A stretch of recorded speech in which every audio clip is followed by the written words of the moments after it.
What's up, guys? We are on the 20th shelf of my wrestling collection here. Starting off with Money in the Bank 2015.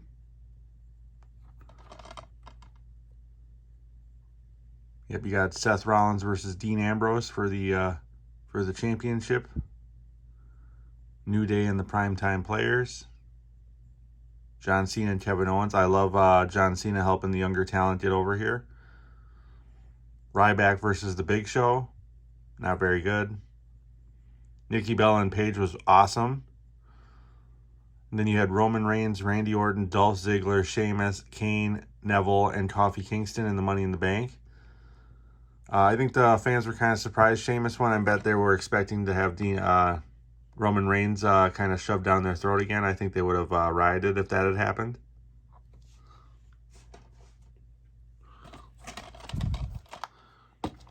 Then we have Battleground. The one thing about this storyline, I think they left it kind of undone. Because, you think Lesnar would have been pissed that he got screwed out of the belt, and instead, he just lets the Authority have it, which is stupid. But yeah, they didn't really show a lot of the matches in the back. You had Brock Lesnar and Seth Rollins, John Cena and Kevin Owens again, Bray Wyatt and Roman Reigns, and that's about really all it shows on here. So, sorry about that.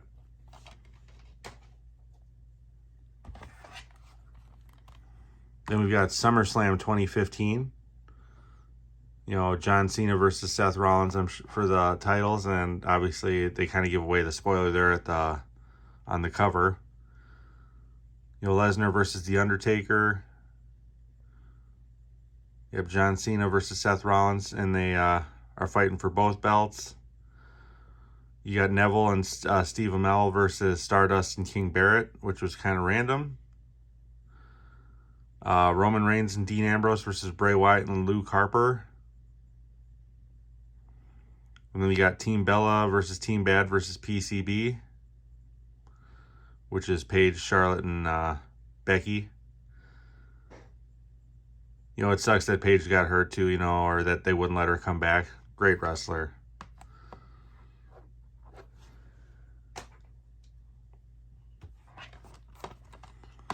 Then we've got Night of Champions. I love this story arc with Sting coming in here.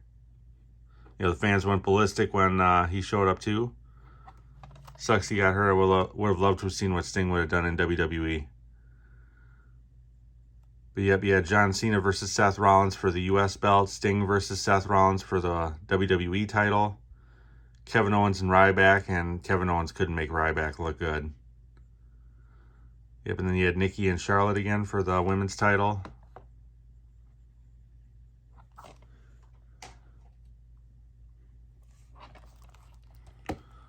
Then you've got Hell in a Cell. Brock Lesnar and Undertaker again. Roman Reigns and Bray Wyatt again. Looks like you got Seth Rollins and Kane. This is where Seth Rollins got hurt and had to give up the belt. John Cena against Alberto Del Rio.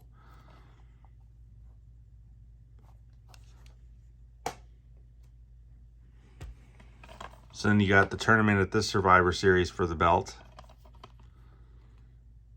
And they're kind of trying to do, they're really trying to push Roman Reigns, obviously, until he found his tribal chief gimmick. So, they were trying to do the whole Daniel Bryan storyline for Roman Reigns, but the fans just weren't having it. I think they were actually happy that Sheamus cashed in and won the WWE title from Roman Reigns after Roman Reigns won the tournament. But you had Paige and Charlotte, great match. The Brothers of Destruction versus the Wyatts. Yeah, and then you had the tournament with Dean Ambrose, Roman Reigns, Alberto Del Rio, and Kevin Owens. So, yep, and those were the two matches there. Turned out being, I believe it was Dean Ambrose versus Roman Reigns in the finals. And then Sheamus cashes in, obviously.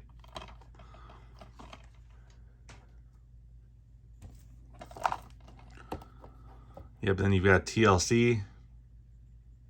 And they got this League of Nations faction with Sheamus too, which was kind of meh. Yep, Sheamus defends against Roman Reigns, Kevin Owens, and Dean Ambrose. Yep, the New Day against the Lucha Dragons and the Usos. Yep, and then it looks like you got the Wyatts and Randy Orton there. Charlotte and Paige. You know, those December pay-per-views are never the greatest. Then you've got probably my favorite Royal Rumble of all time right here. I love that Triple H came back and won the belt. I loved it. Surprised, and the crowd went ballistic when he showed up too. They weren't expecting it at all. Yep, so Roman Reigns is forced to defend his belt in the Royal Rumble, which was awesome, as that means anyone could win it, which made it a whole new element. So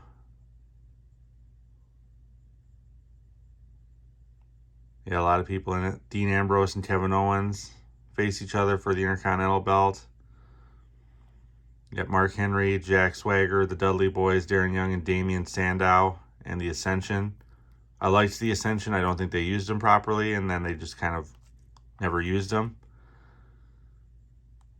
But I mean, AJ Styles debuted in this Royal Rumble. You know, he got an enormous pop too. But yeah, definitely one of the best Royal Rumbles. Check this out if you haven't seen it before. Or comments down below if you have, and let me know what you thought of it.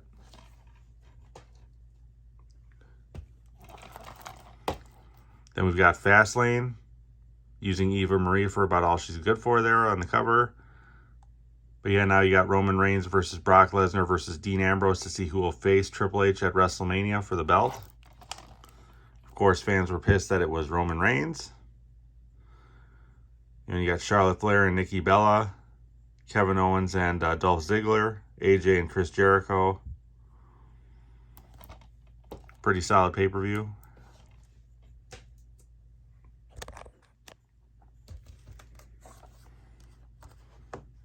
Yep, then you got probably one of, probably the second best WrestleMania of all time right here. Brock Lesnar and Dean Ambrose wasn't very good. Then that probably would have been better in the not PG era, the match between them two. Shane McMahon and Undertaker was serviceable. It was okay. It was staged, but it was okay. Triple H and Roman Reigns was great. Triple H brought out the best in Roman Reigns. And then the triple threat match for the women's title. I love Sasha Banks and Becky and Charlotte, and they all delivered here. The only way it would have been better is if Paige had been in there too. Yep, Stone Cold showed up at one point, so did John Cena and The Rock. But I mean, it just felt big with over 100,000 people there.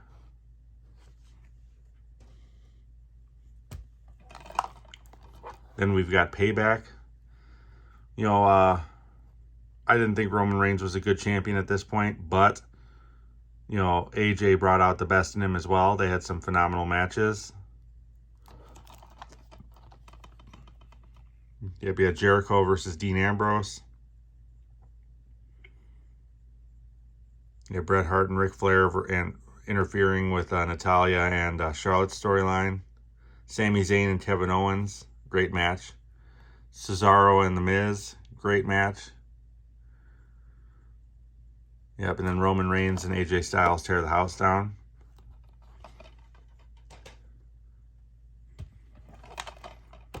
Then you've got Extreme Rules. AJ and Roman Reigns tear the house down again, and the returning Seth Rollins, which got a huge pop. He's supposed to be the villain, and oh my God, they were happy he was back.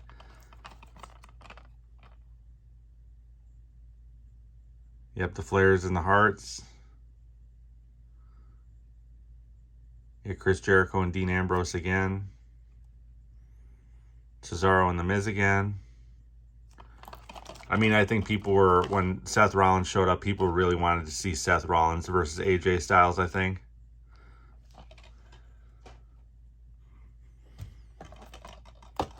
And then we've got Money in the Bank.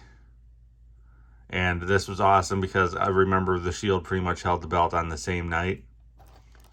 Roman Reigns comes in as champion, loses to Seth Rollins, only to have Dean Ambrose cash in and walk away with the belt.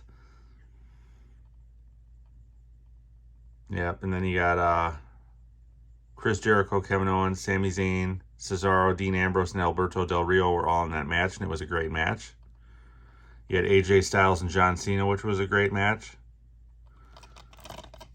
So very solid pay-per-view. Check this out if you haven't seen it before.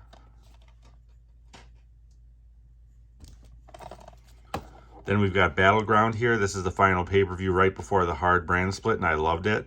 I loved the hard brand split. I wish they would have stuck with it. I hate this, oh, they can be on any show thing, because it takes away from the competition part of it. But, yep, you had Bayley debuting. You had Bray Wyatt. You can see Sami Zayn and Kevin Owens fighting again there. Enzo and Cass with John Cena. And they take on AJ Styles, Luke Gallows, and Carl Anderson, the club.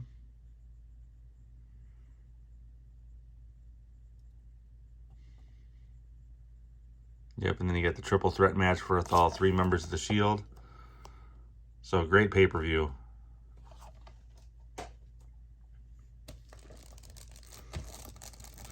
Oh, these are sticking here. Then you've got SummerSlam here, which had a lot of potential. It had a great card, but there were some flops with this. But like I said, I love the hard brand split here. Puts the best matches on the card. But yeah, Finn Balor versus AJ Styles for the belt, or not AJ Styles, Seth Rollins for the belt, was an awesome storyline. I love how they just brought Finn Balor right up and he put him right in the main event picture, which is where he needed to be. And it sucks that he got hurt with that buckle bomb, just like Sting did.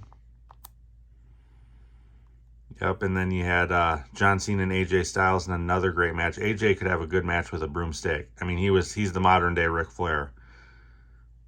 And then you had Sasha Banks and Charlotte there. Dean Ambrose and Dolph Ziggler for the WWE title. Yep, and then you had the big letdown of this pay-per-view was Randy Orton versus Brock Lesnar, which was a match a lot of people wanted to see. And it was so one-sided and stupid that it ruined it. I think it should have been like a 20-minute match. It would have been a phenomenal match.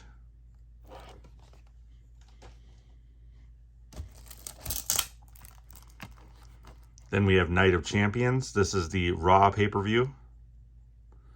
These are all the Raw champions here. Yep, so Kevin Owens is the new champion. And he's going to face Seth Rollins. Yep, and then you got Charlotte defends her championship against 2 of her greatest opponents, Sasha Banks and Bayley.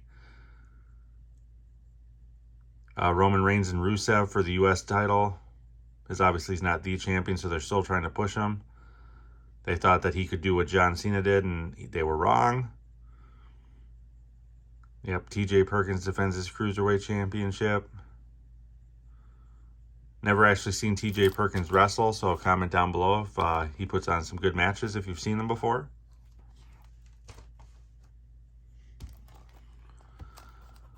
Then we have Hell in a Cell 2016, which is also the Raw pay-per-view. They didn't really release the SmackDown pay-per-views at this point, which was kind of dumb. But yep, Sasha Banks against Charlotte Flair in a Hell in a Cell match. Rusev versus Roman Reigns again. And then Kevin Owens and Seth Rollins in Hell in a Cell again. So, okay pay-per-view.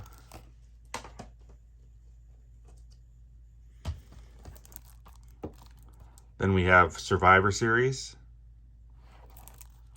You know, and this is when they started to make Survivor Series feel big again here, obviously. Because you had, you know, basically every match was champion versus champions or brand versus brand. Because you had Goldberg and Lesnar, which was you know, really got the crowd going.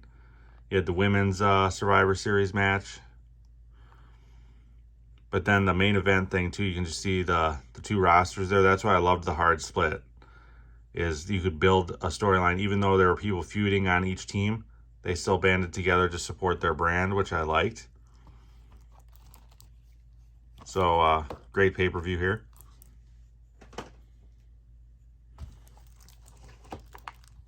Then SmackDown finally got its pay-per-view on DVD here with TLC. AJ Styles defending the title against Dean Ambrose. The Miz against Dolph Ziggler. Becky Lynch against Alexa Bliss.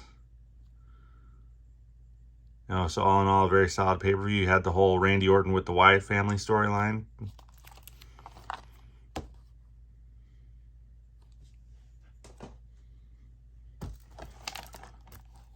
And then, of course, Raw's got their year-end pay-per-view Roadblock, end of the line.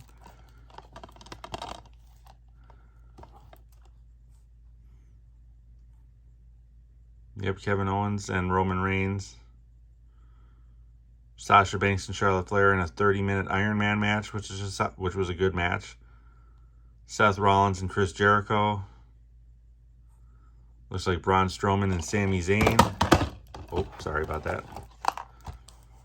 I never really watched this pay-per-view, so I really can't say if it was like the greatest of all time or anything like that. I can't imagine it would be with it being the December pay-per-view.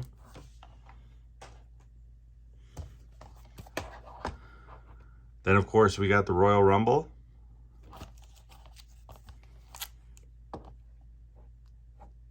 Yep, you had AJ Styles versus John Cena, which was, again, a great match for the championship.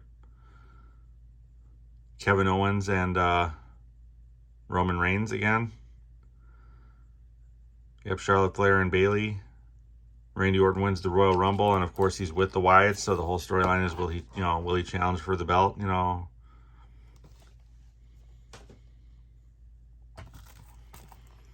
Then this is when they started releasing the pay-per-views in double packs.